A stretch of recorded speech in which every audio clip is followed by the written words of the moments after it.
নমস্কার, Sabita MS lifestyle পরিবার থেকে সবাইকে স্বাগত। এখানে আমি এক টুকরো মিষ্টি কুমড়ো আর একটা ডিম নিয়েছি। তো এখন আমি মিষ্টি কুমড়ো টুকরোটাকে গ্রেট করে নিচ্ছি। অবশ্যই এভাবে গ্রেটার দিয়ে গ্রেট করে নিতে হবে। ভিডিওটি দেখে যদি ভালো লাগে অবশ্যই সাবস্ক্রাইব করে সঙ্গে থাকবে। সাবস্ক্রাইব করে রাখলে আমি যখন নতুন ভিডিও আপলোড দেব সঙ্গে সঙ্গে তোমাদের নোটিফিকেশনে পৌঁছে যাবে। তো গ্রেট করা হয়ে গেছে। এইভাবে দেখো খুব সুন্দর করে গ্রেট করে নিয়েছি। এখন একটা বোল নিয়ে নিলাম। বোলের মধ্যে এখন আমি মিষ্টি কুমড়ো গ্রেট করে রাখা বোলের মধ্যে নিয়ে নিলাম। এখন দিয়ে দিচ্ছি সামান্য পরিমাণে নুন আর হলুদ দিয়ে দিচ্ছি, আর দিয়ে দিচ্ছি জিরে গুঁড়ো, কুচানো কাঁচা লঙ্কা, আর দিয়ে দিচ্ছি কুচানো পেঁয়াজ। সামান্য পরিমাণেই দিয়েছি। আর দিয়ে দিচ্ছি শাহি গরম মশলা। এখন একটা ডিম এভাবে ভেঙে দিলাম। তোমরা যদি পরিমাণ বেশি নাও অবশ্যই তোমরা দুটো ডিমও দিতে পারো। এখন দিয়ে দিচ্ছি 2 টেবিল চামচ পরিমাণ বেসন। এখন আমি খুব ভালো করে এইভাবে মেখে নেব।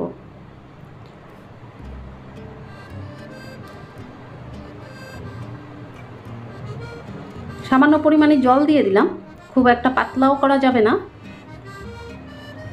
তো খুব ভালো করে মেখে নেওয়ার পর চলে আসলাম ওভেনের কাছে। ওভেনের উপরে পরিমাণ মতো তেল দিয়ে দিলাম। তেলটা খুব ভালো করে এইভাবে ছড়িয়ে দিতে হবে। তেলটা অবশ্যই খুব ভালো করে গরম করেও নিতে হবে। গরম করে নেওয়ার পর গ্যাসের ফ্লেম লো টু মিডিয়াম করে দেবে। এখন আমি এইভাবে গ্রেট করে রাখা মিষ্টি কুমড়োর যে পেস্টটা করেছি এইভাবে এখন ছড়িয়ে দিলাম।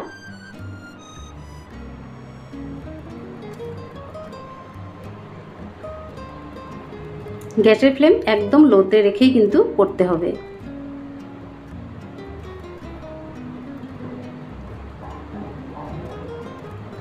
এখন আমি ডিমের অমলেটের মতো করে নিলাম।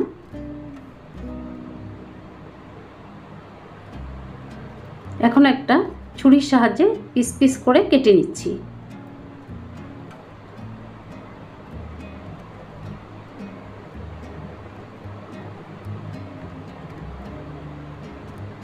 তো সবগুলো পিস পিস করে নেওয়ার পর আবারও খুব ভালো করে ভেজে নিচ্ছি, যাতে ভিতর পর্যন্ত খুব ভালো করে ভাজা হয়ে যায়।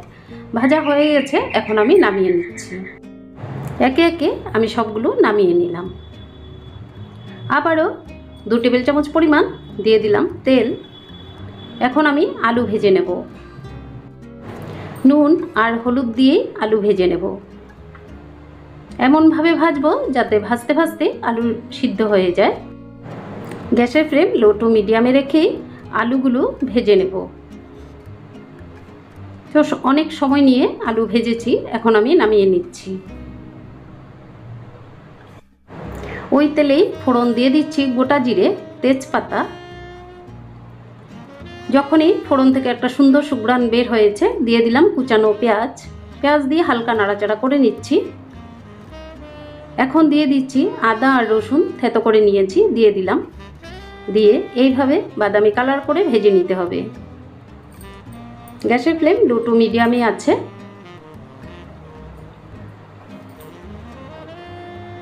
বাদামি কালার হয়ে আসছে। এখন দিয়ে দিচ্ছি হলুদ গুঁড়ো, লঙ্কা গুঁড়ো, ঝাল যে যেরকম পছন্দ করো অবশ্য তোমরা বুঝে দিবে। আর দিয়ে দিচ্ছি জিরে গুঁড়ো। সামান্য পরিমাণে জল দিয়ে দিলাম যাতে মশলাটা পুড়ে না যায়।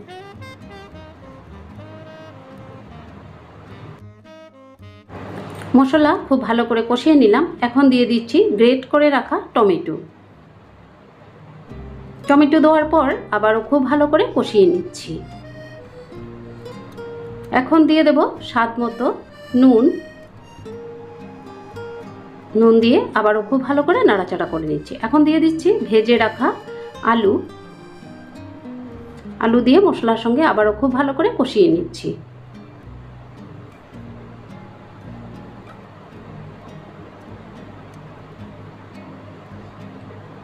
সামান্য পরিমাণে গরম জল দিয়ে দিলাম।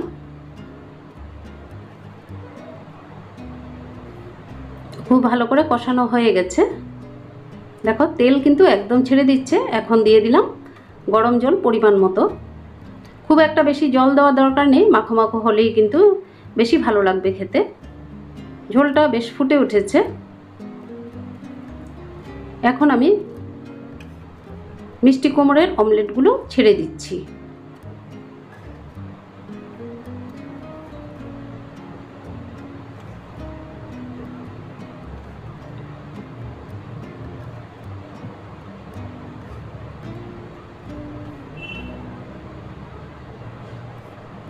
এভাবে লো টু মিডিয়ামে রান্নাটা করে নিতে হবে।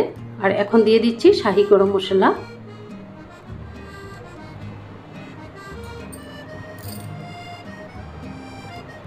আর দিয়ে দিচ্ছি ধনে পাতা। তো রান্নাটা একদম কমপ্লিট হয়ে গেল, মিষ্টি কুমড়োর নতুনত্ব রেসিপি। এখন আমি ঢাকা দিয়ে আর এইভাবে 5 মিনিট রেখে দেব। 5 মিনিট পর আমি পরিবেশনের জন্য রেডি করে নিলাম। ভিডিওটি ভালো লাগলে লাইক, কমেন্ট, শেয়ার অবশ্যই করে দিবে। আর ফেসবুক, ইনস্টাগ্রাম অবশ্যই তোমরা ফলো করে দিও। আজকের মতো রাখছি, আবার আসবো নতুন একটি ভিডিওর সঙ্গে। সবাই খুব ভালো থেকো, সুস্থ থেকো, নমস্কার।